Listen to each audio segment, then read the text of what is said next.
Qué lindo, qué bueno es estar aquí en la presencia del Señor, compartiendo con nuestros hermanos. Pueden sentarse.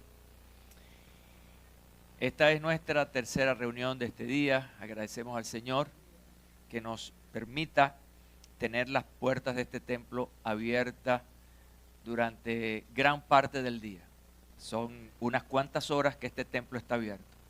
Yo siempre he dicho que va a llegar el momento, digan amén, va a llegar el momento en que los templos van a estar sus puertas abiertas todo el día.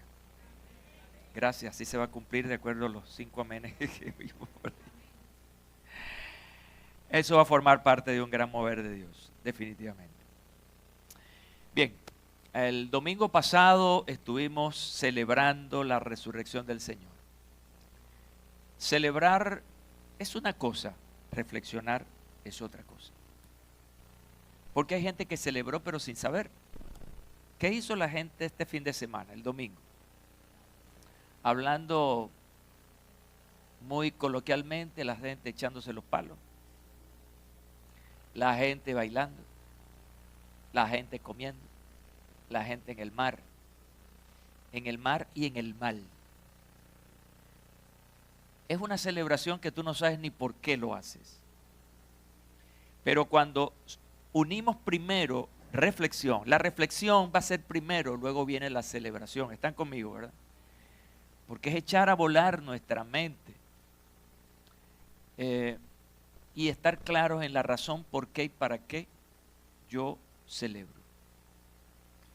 Y debemos dar gracias a Dios por la iglesia evangélica, porque la iglesia evangélica no necesita un día para celebrar la resurrección del Señor. Eso está presente en la iglesia evangélica. Y cada día o cada domingo nosotros nos reunimos. ¿Por qué nos reunimos el domingo? ¿Cuál es la razón por la que nos reunimos el domingo?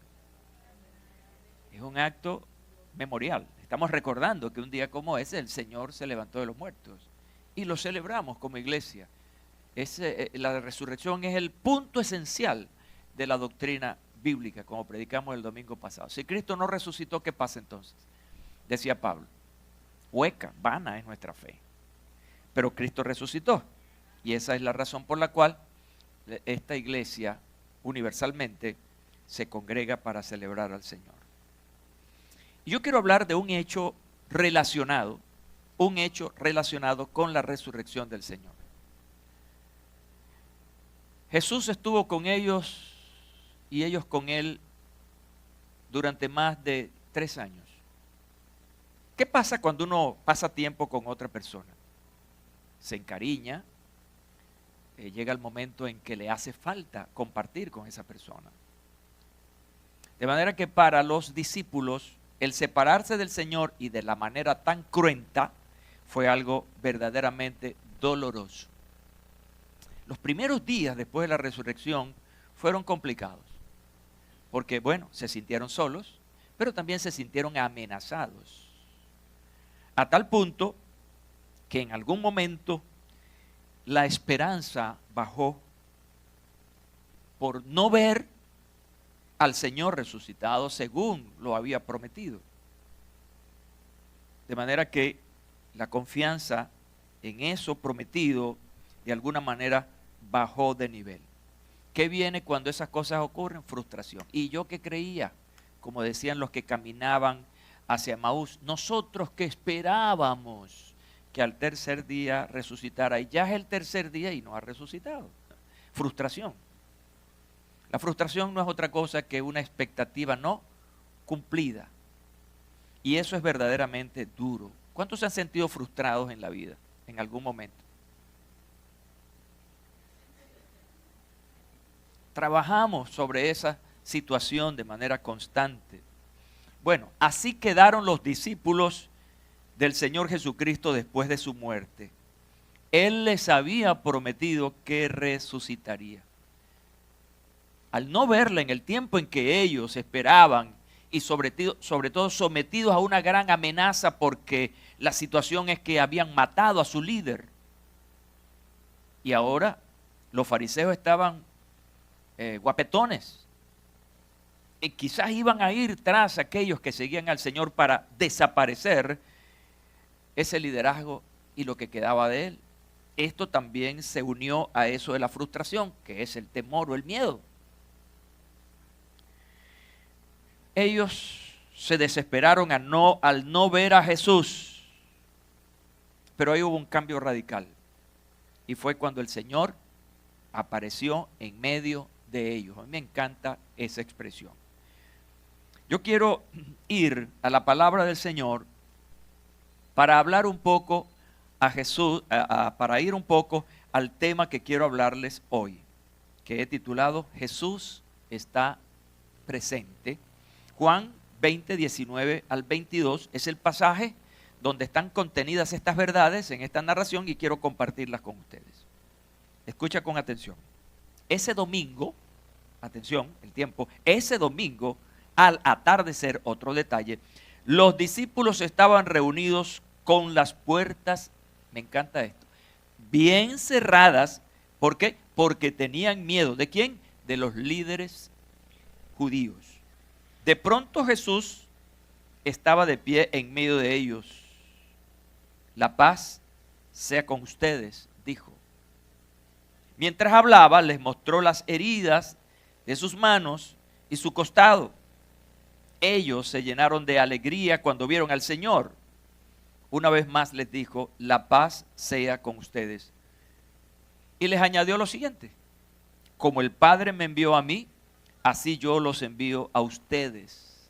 Entonces sopló sobre ellos y les dijo, reciban al Espíritu Santo. Qué bueno. Cierra tus ojitos, por favor. Padre, gracias. Esta es tu palabra. Queremos que traigas una gran iluminación sobre cada uno de nosotros. Que este mensaje sea claramente entendible para todos y que las aplicaciones que podamos extraer de estas verdades puedan ayudarnos y puedan ayudar a alguien hoy que no tiene a Jesús como Salvador, recibirlo como tal. Muchas gracias, Padre, en el nombre de Jesús. Amén y amén. Si te pones en el lugar de estos discípulos, a mí me gusta y es la mejor manera de entender la palabra de Dios, es entrar en el libro. Es una expresión un poco extraña, pero es entrar en el libro. ¿Qué significa entrar en el libro? Es hacer uso de la imaginación. Es como que tú estás viendo una película y quieres verte como uno de ellos allí interpretando un personaje. Así que meterse en el libro es vivir lo que los protagonistas de esa historia están viviendo. Así que si lo haces así, te vas a llenar de esos sentimientos o de alguna manera los vas a comparar con algún sentimiento parecido al que tú has vivido en una circunstancia parecida. Es decir, si te pones en lugar de estos discípulos encerrados allí, puedes imaginarte entonces cuando tú tienes problemas y no tienes una solución. A mí me llama la atención la expresión las puertas bien cerradas. O sea, no fue suficiente lanzar la puerta y que se cerrara. Algunos intérpretes de este pasaje dicen que era algo así como pasarle llaves, cerrojos y ponerle, como dice en el llano, una tranca. ¿Cuántos llaneros hay aquí? ¿Saben lo que es una tranca, verdad? ¿Eh? Por la parte interior, una tranca así que tiene el cerrojo, tiene la llave y tiene la tranca. Bien cerrado. Y esa es una expresión que es aplicada a situaciones que tú y yo hemos vivido en algún momento. Se usa también otra expresión para una condición como esa, enfrascarse. Fulano de tal está enfrascado en sus problemas, ensimismado. Es decir, todo es hacia adentro porque tiene miedo a lo que tras esas puertas, muros o qué sé yo, está. Y no hay una cosa peor que estar encerrado, que es un estado en que una persona no sabe qué pensar, decir o hacer. Estás totalmente en cero. De hecho, el desconcierto, según ese significado, es el que ha llevado a muchas personas al suicidio. Porque no han encontrado una respuesta, una solución a lo que están viviendo, no saben qué pensar, decir o hacer y buscan un camino más para ellos, aparentemente, más fácil, más sencillo, acabar con todo. Los discípulos estaban en un estado de desconcierto. Tanto así que se encerraron, porque si hubiesen pensado en otra cosa, huir, por ejemplo, irse a otro pueblo, ¿ya? Ya es diferente, están libres para seguir haciendo otra cosa, pero en este caso están totalmente encerrados. La pregunta es, ¿y quién los encerró? No hubo una persona que los encerrara. Ellos se encerraron por una cosa, por una emoción negativa que estaba en ellos. Y esa emoción negativa es el miedo. ¿Cómo bregar con el miedo, mi hermano? ¿Cuántos han tenido miedo alguna vez? Quizás alguno esté con miedo en este momento.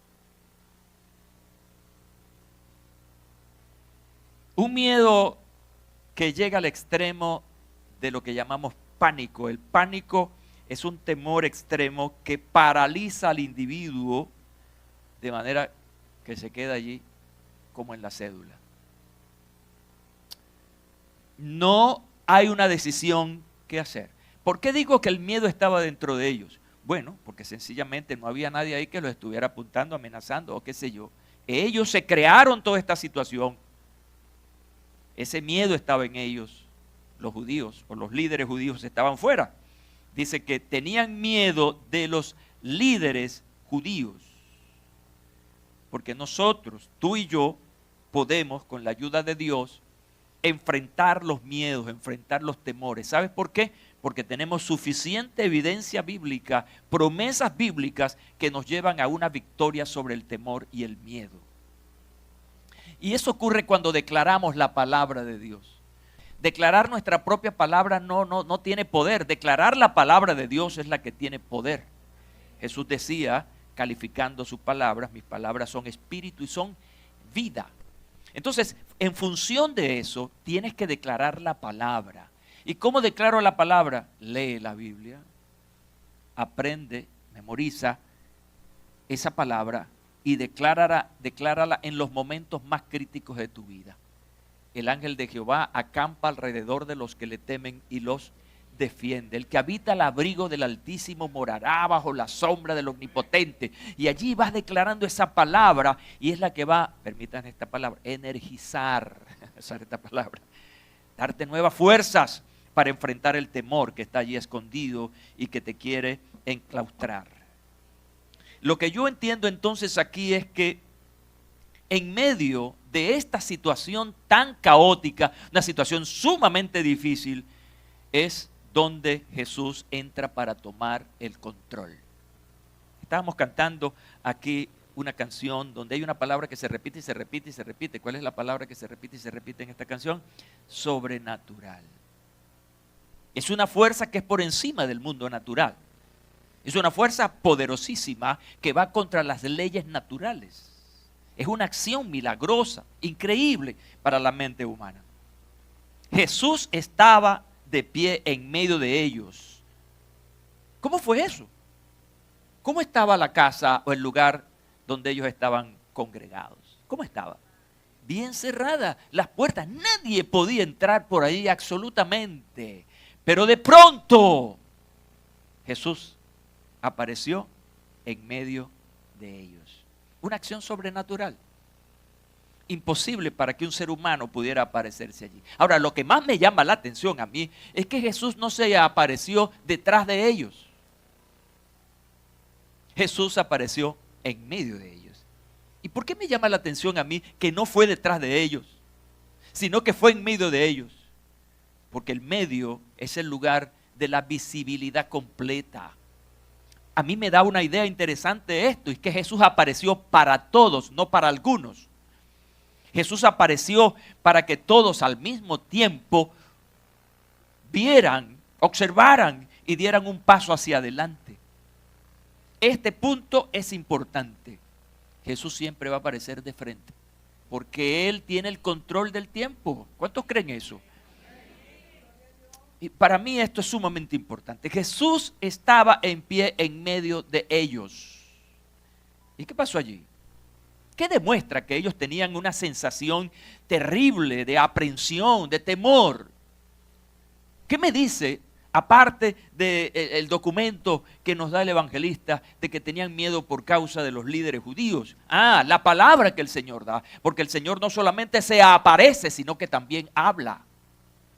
¿Y qué fue lo primero que habló? La paz sea con ustedes.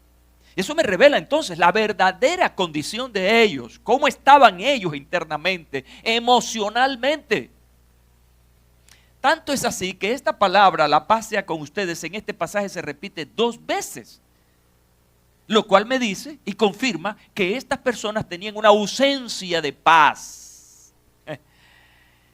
Y eso es terrible. No tener paz, cuando no hay paz, entonces hay una emoción terrible que la suplanta, que se llama ansiedad. Y la ansiedad es una de las grandes enfermedades de nuestro tiempo en la sociedad. El no tener paz entonces te lleva a la intranquilidad. Y eso es una sensación terrible, muy mala, que va agotando paulatinamente tu salud emocional y espiritual. Y eso, hoy en día, la psiquiatría, junto a la farmacología, han inventado y creado una serie de drogas para tratar de darle un poco de paz a la gente. Pero los daños colaterales de estas drogas son terribles, así que parece que peor es el remedio que la enfermedad, creando adicción y a veces descontrolando más a las personas. Mira, este caso interesante que vemos aquí, lo traigo a colación con uno parecido, pero en circunstancias al aire libre, en el mar. El relato de Mateo 8, 23 al 26 ilustra claramente un estado de desconcierto. Dice, y entrando él en la barca, sus discípulos le siguieron. ¿Cuántos son discípulos aquí? Bueno, los discípulos siguen a Jesús, acuérdate de eso. Y es aquí que se levantó en el mar una tempestad tan grande, diga, tan grande. No, pero dígalo como yo, tan grande. Ya era grande de verdad, que las olas cubrían la barca. Pero el Señor estaba ahí, pero estaba durmiendo. Pero él dormía. Y vinieron sus discípulos y le despertaron diciendo, Señor, sálvanos que perecemos. Es decir, que morimos. Él les dijo, ¿por qué teméis, hombres de poca fe? Entonces levantándose, reprendió los vientos y al mar y se hizo grande bonanza.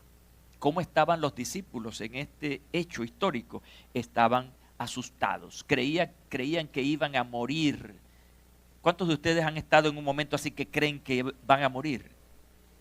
Yo estuve en un avión de noche, volando desde Maiquetía a Valencia. No se me puede olvidar eso. Y creemos que a altura del lago de Valencia comenzaron unos truenos y una cosa, y ese avión se lanzó en picada. Y yo dije, bueno, Señor, hasta aquí llegaron mis días, gracias por ayudarme en esta tierra, perdona todos mis pecados, bendice a mi familia, y me puse la mano en la cabeza. Y eso fue un tiempo terrible, fue tan terrible que todos los pasajeros veníamos en silencio, normalito, de noche, calladitos todo el mundo. Después de eso se alborotó la periquera, todo el mundo comenzó a hablar y a decir, a explicar y a dar su propia experiencia del momento. Todos hemos pasado por algún momento terrible, un diagnóstico médico, creías que ibas a morir, las cosas cambiaron, en fin. Pero todos hemos pasado por momentos así de desesperación. Nadie quiere morirse. ¿Cuántos quieren morirse aquí? Nadie quiere morirse. Mi mamá tiene 91 años, va a cumplir 91 años y ella quiere llegar a los 100. Nadie quiere morirse, todos queremos vivir. Y por eso frente a una amenaza como esta a la vida, respondemos. Ahora, mira 3 cosas importantes en este pasaje. Número uno, Jesús estaba en la barca. Número 2, ¿cómo los llamó Jesús ante esta situación? Hombres de poca fe. Pero al final hay un hecho maravilloso. La palabra final es grande bonanza, grande paz, grande tranquilidad. ¿Se dan cuenta? Entonces aquí hay un contraste, una gran tempestad que asusta a los discípulos, no tienen fe suficiente para enfrentar esa realidad, pero ahí estaba Jesús presente. Cuando Jesús está presente, todo cambia. Ahora, ¿qué va a pasar aquí? Yo estoy viendo que aquí hay una transición, diga transición. Es pasar de un lugar a otro. Hay un extremo aquí y otro extremo aquí. Y hay una transición importante. La primera parte, este extremo se llama desconcierto. Vamos a llamarlo desconcierto o temor. Y hay una transición ¿hacia qué? Hacia la alegría. Y en este pasaje está demostrada esa transición. Jesús aparece en medio de ellos, los saluda con estas palabras: que tengan paz, la paz sea con ustedes. Pero a continuación va a ser algo muy importante que todos los seres humanos buscamos siempre: evidencias. No estamos acostumbrados a aceptar las cosas a primera opinión. Para los abogados que están aquí, la evidencia es importante. Un juez no puede decidir si no tiene evidencias, si no tiene pruebas. Después que Jesús les dice: la paz sea con ustedes, Jesús entonces se muestra tal y cual. ¿Qué quiere Jesús demostrar? Bueno, que no es un fantasma, que no se trata de un problema visual en que coincidieron todos en su esperanza o qué sé yo, ver al Señor. No, Él está demostrando que es Él. Y estas son las evidencias. Jesús muestra sus heridas en las manos y en su costado. Y una vez que esto ocurre, dice que ellos se llenaron ¿de qué? De alegría cuando vieron al Señor. Así que hay esta transición del temor a la alegría en un momento. ¿Por qué? Porque Jesús se hizo presente. Este es un dato hermosísimo, liberador y poderoso. ¿Por qué? Porque a veces creemos que estamos solos, que estamos desamparados.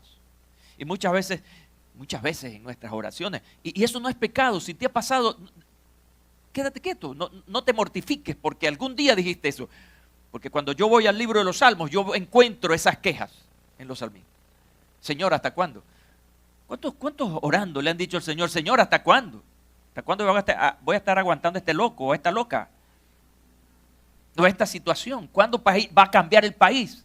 Y comenzamos a expresarnos de esa manera. Y cualquiera dice: este perdió la fe. En algún momento podemos perder la fe.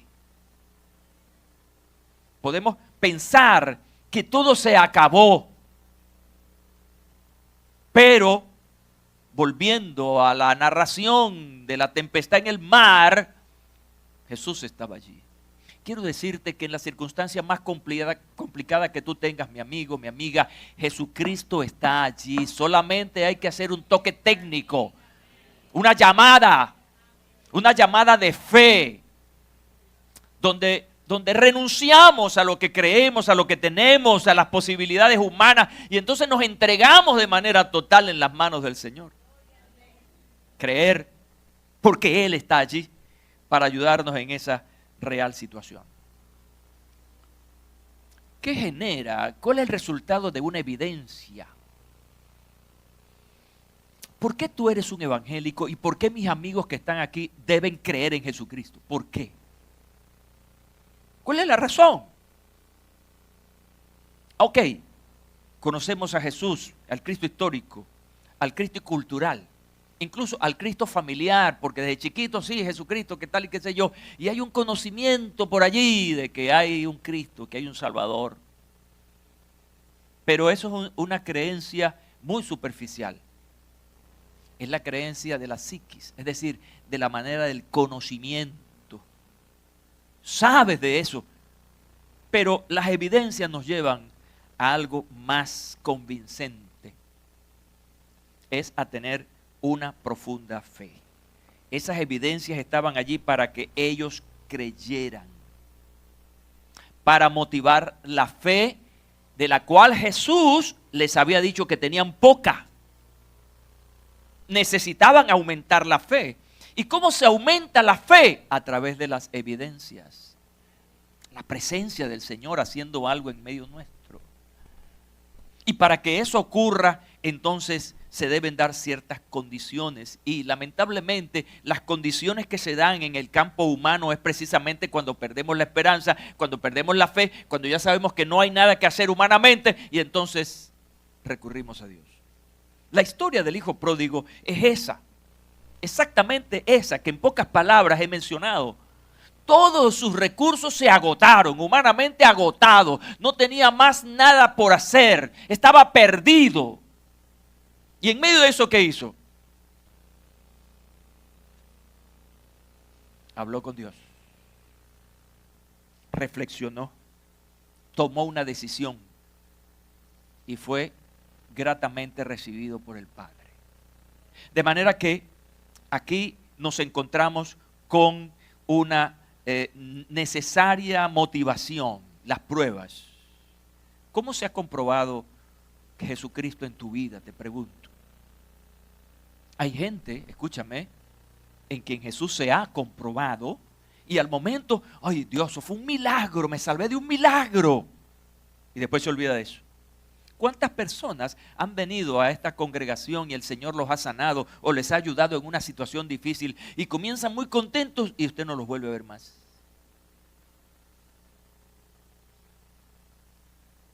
Y lamentablemente no se ha valorado la evidencia de Dios. Las evidencias de Dios están en casi todas partes y no estoy hablando de un panteísmo aquí, no estoy hablando de la obra de Dios.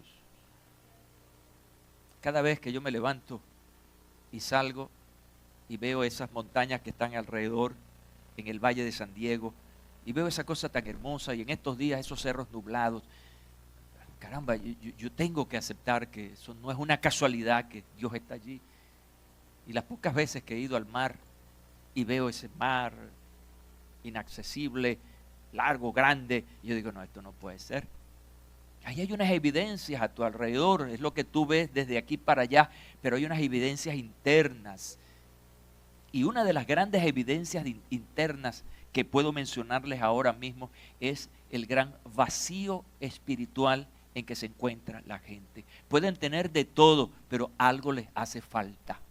He leído muchas historias de famosos en el campo de la farándula, por ejemplo, que lo tenían todo, pero ellos certifican que les hacía falta algo falta en mi vida.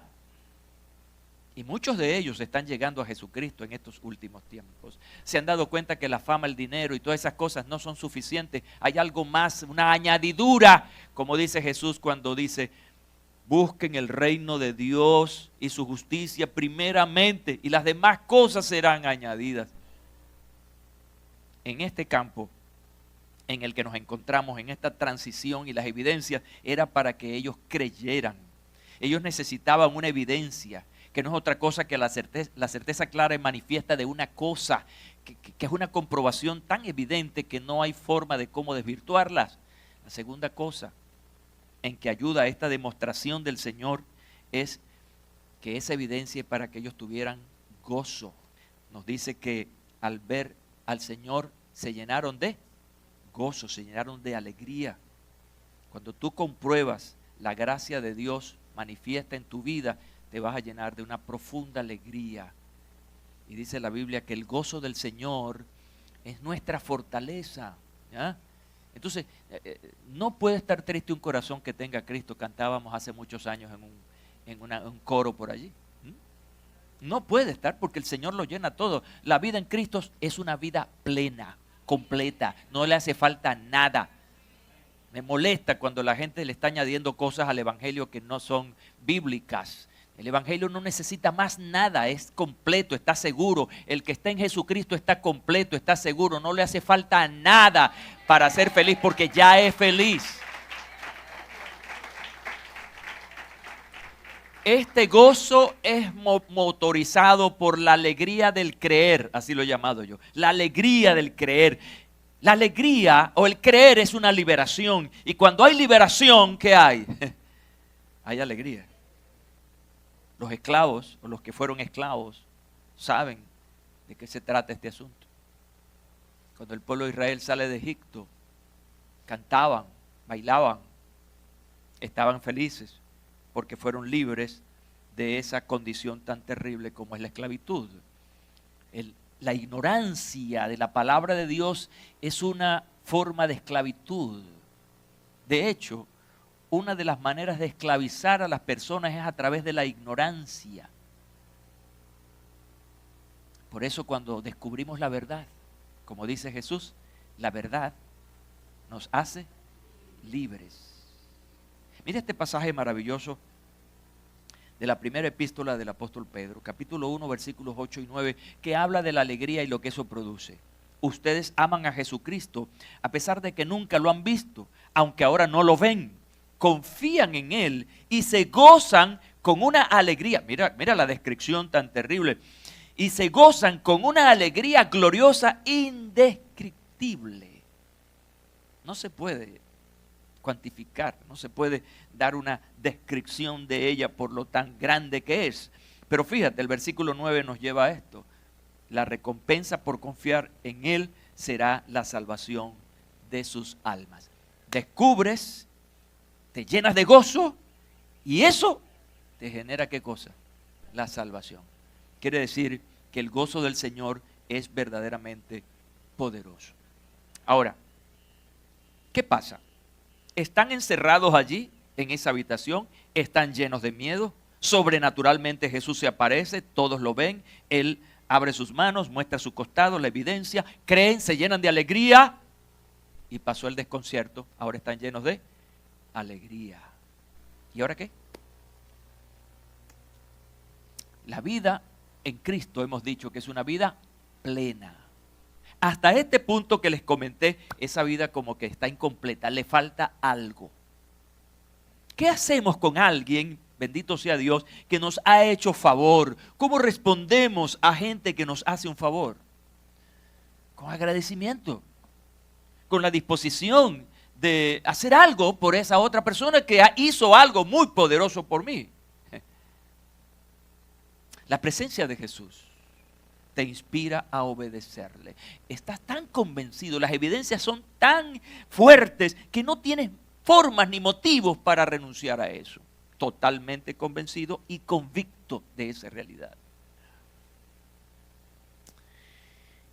Lo que vemos en el versículo 21 es verdaderamente importante porque después de esa narración que les hice, Jesús entonces pasa a otro término en esta palabra. Una vez más les dijo, la paz sea con ustedes. Y entra para hacer una afirmación, pero también una responsabilidad. Como el Padre me envió a mí, está afirmando de dónde viene Él. El Padre me envió a mí, así yo los envío a ustedes. ¿Qué viene a continuación después de todo esto? Ser obediente al Señor. Sumarse a lo que Él nos pueda asignar. Mira esto que es tan bonito. Jesús vino a este planeta y según lo está diciendo a Él, por obediencia al Padre. Una asignación que Él está recibiendo del Padre. Él no vino por su cuenta. Él vino sujeto a un plan del Padre. Como dice Juan 3:16, ¿cuál era el plan del Padre? De tal manera amó Dios al mundo que envió. Escúcheme bien esto, Jesús no vino por su cuenta, Él fue enviado. Fue un hombre sujeto, ¿ya? Él vino en obediencia. Y esto para mí es importante. Nosotros tenemos que ser obedientes. La obediencia está relacionada con la sujeción. Si no hay sujeción, no hay obediencia. ¿Están conmigo esta mañana? Y qué gran lío, vale, tenemos en esta sociedad de desobedientes y de faltas de respeto y de sujeción. Es una sociedad que está enrollada. Y la iglesia del Señor no escapa a eso, tristemente. Vivimos bregando con ese problema de la falta de sujeción, porque la falta de sujeción trae desorganización, porque todo el mundo quiere hacer lo que quiere. Y en un cuerpo como es la iglesia, tiene que haber un solo orden, y ese orden es el de la cabeza que se llama Jesucristo. El resto del cuerpo tiene que ir de acuerdo a lo que Jesucristo nos ha dejado como legado en su palabra. Bendito sea Dios. ¿Quién puede tener una influencia sobre otros sino aquel que ha pasado por un proceso, que ha aprendido? Así que la primera cosa que Jesús está diciendo aquí es la necesidad de que ellos compartan obediencia. ¿Y en qué se basa el Señor para para que ellos obedezcan. ¿Cuál es la base y el fundamento? Siempre tiene que haber una base. Y la base es Él mismo.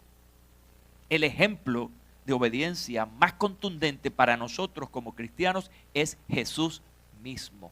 Y Él lo está diciendo, como me envió el Padre. ¿Fue obediente, sí o no? Claro que sí. Fue obediente. Así que Él pone su ejemplo. Mira, nadie puede exigir lo que no vive. Nadie puede exigir aquello que no practica. Es un inmoral. Es un doble discurso. Porque Él está poniendo una exigencia frente a alguien que Él no la ha asumido. Todo líder que tiene bajo su cuidado personas y les pide que hagan algo, el primero en que ha pasado por eso o vive eso es Él, para tener esa fuerza moral que pueda inspirar y que pueda motivar a los demás. Yo creo que este es un mensaje para todos aquí, pero especialmente para el liderazgo, para los que enseñamos la palabra de Dios. Un pastor no puede estar imponiendo cosas a la gente que él no vive. No puede estar predicando algo que él no vive, porque sería un farsante, un fuera de orden. Y no voy a seguir diciendo más nada. Entonces, Él es el ejemplo, y como Él es el ejemplo, ahora Él va a exigir. Así yo los envío. Mira el orden interesante de autoridad. Hay una autoridad absoluta y hay una autoridad delegada. La autoridad absoluta es la de Dios y Él delega autoridad sobre seres humanos. En este caso, delegó sobre Jesús una autoridad, y en esa autoridad Jesús está diciendo, así yo os envío. Lo que significa, ahora tú vas a hacer algo por mí, dice el Señor. Ya yo hice por el Padre, ahora tú vas a hacer algo por mí. ¿A quién le está hablando? Le está hablando a sus discípulos, con quien Él pasó tiempo suficiente para que vieran en Él la moral y la capacidad de poder desarrollar una autoridad. Los está enviando. ¿Cómo enviamos a las personas? Cuando el Padre envió a Jesús, lo envió con una autoridad. Esa autoridad se vio manifestada en su ministerio. Autoridad sobre el clima, autoridad sobre los demonios, autoridad sobre las enfermedades. Ya los espíritus se sometían a Él porque Él venía con una autoridad del Padre. La pregunta que yo me hago entonces es, Jesús me está enviando, pero ¿con qué autoridad? ¿Con qué evidencia? ¿Cómo voy a hacer esto? Es lo que muchas veces una persona se pregunta, bueno, me mandaron a evangelizar, pero ¿qué le digo a esas personas? ¿Cómo se los digo?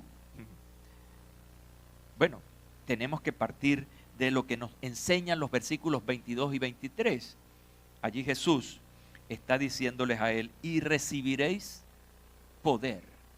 Le está diciendo a sus discípulos que Él forma parte de una autoridad y que Él delega sobre aquellos a quienes les dijo, ahora ustedes vayan. ¿Ir a qué? A predicar el evangelio, extender el reino de Dios.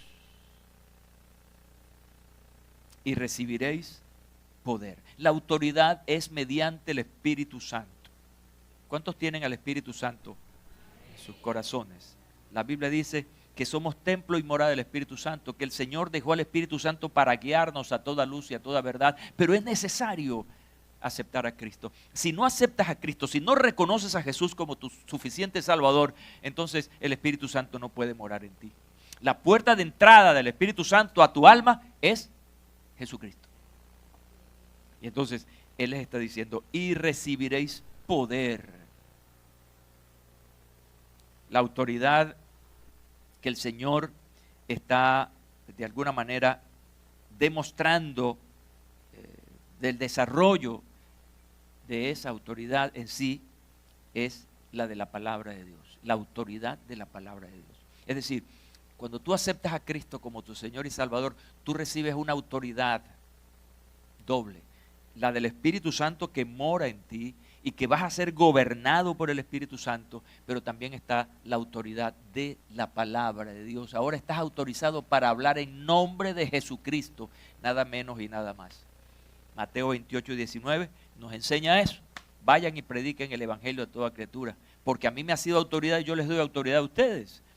Así que esto es lindo, verdaderamente maravilloso saber lo que tú ahora eres. Una vez que tú aceptas a Cristo, lo que ahora vas a ser. Un enviado, un diplomático del reino. Gloria al Señor. ¿Cuánto les gusta eso? Revisemos Juan capítulo 20, versículos 22 y 23. Qué maravilloso. La autoridad de la palabra de Dios. A quienes dieren la palabra, escúchame bien, esto es interesante. A quienes dieren la palabra y la reciban, recibirán el perdón de sus pecados, y aquellos que se rehúsan a recibirla quedan bajo pecado. ¿Qué significa eso? Significa que cuando tú hablas la palabra del Señor, esa palabra de Dios va a colocar a la persona en un punto decisivo que va a determinar su futuro eterno. Mira cómo lo dice. A quienes dieren la palabra y la recibirán el perdón de sus pecados. Pero revisemos un poquito esto más teológicamente. Quiere decir que yo ahora cuando predique la palabra y se la dé a una persona, lo voy a perdonar de sus pecados. No, no es eso lo que realmente el texto nos está diciendo. Porque el texto no está hablando de ti. ¿De quién está hablando? De la palabra. De manera que la palabra lo que hace es hacerte responsable de tu condición. Tú eres un pecador. Necesitas que tus pecados te sean perdonados. ¿Y cómo va a ser ese proceso? Mediante el conocimiento de esta palabra que estás recibiendo. Los seres humanos no podemos perdonar los pecados relacionados con la divinidad. Pero sí, oye, estamos llamados a perdonar a aquellos que nos ofenden a nosotros.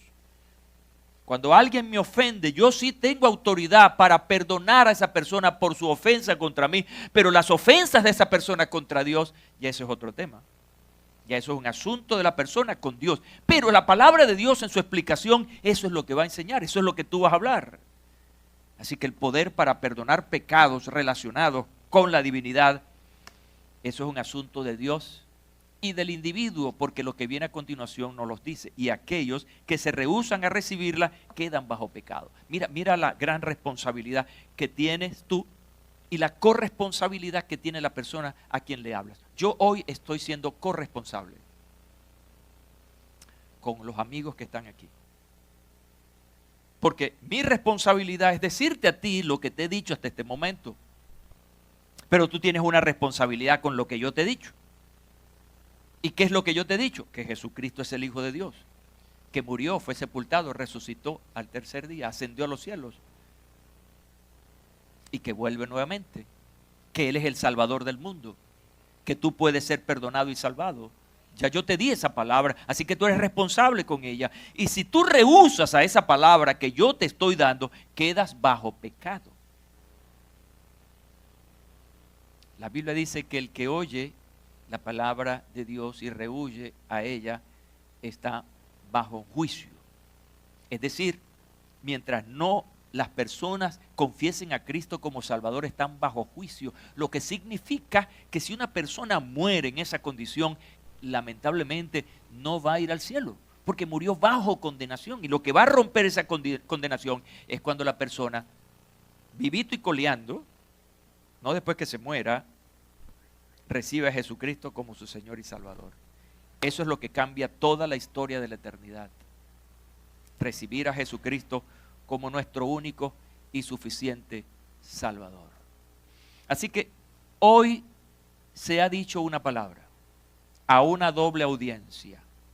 Una audiencia de fe y una audiencia sin fe. La audiencia de fe a la que me refiero es a todos aquellos que hemos recibido a Cristo como Salvador. ¿Cuántos han recibido a Cristo como su Señor y Salvador? Lo han confesado públicamente. Han manifestado a sí mismo, a Dios y al mundo espiritual, que Jesucristo es su Señor.